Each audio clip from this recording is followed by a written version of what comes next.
Ste se že kdaj vprašali, koliko električne energije porabite v resnici, recimo mesečno, tedensko ali po urah?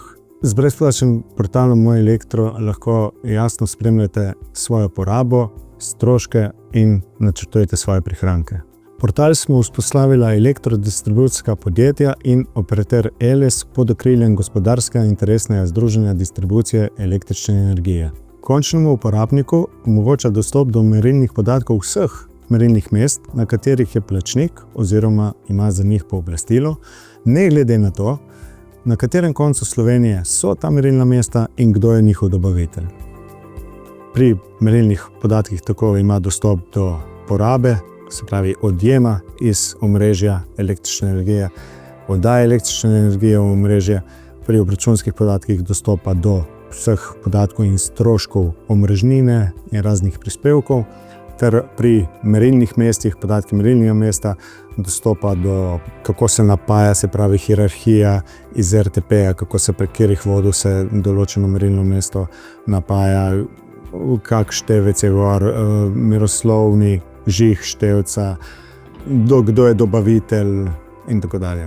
Lahko spremlja po 15-minutnih intervalih razna obdobja, določen dan, mesec, leto, prejšnje leto. Na ta način pridobi občutek za porabo. Iz teh podatkov se lahko tudi vidi, kdaj so mu neke naprave recimo istočasno vklopljene, pa ne bi bile, ni potrebe, da bi bile, jih lahko premakne v neko drugo časovno obdobje in na ta način zniža svojo konico in tudi stroške omrežnine. Funkcionalnosti mobilne aplikacije, ki jo imamo pač na mobilnih napravah, so pa v bistvu zelo podobne kot na portalu.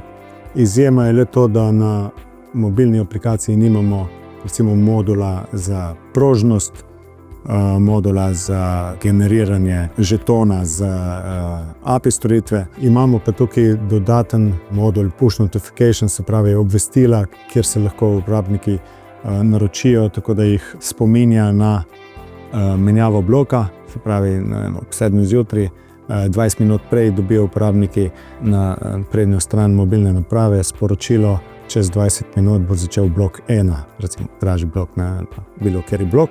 So pa tudi ta push notification oziroma obvestilo za prekoračeno dogovorjeno moč. V letu 2024 smo izvedli analizo uporabniške izkušnje in to je naš glavni cilj zdaj, da vse rezultate te analize prenesemo v prenovo tega portala.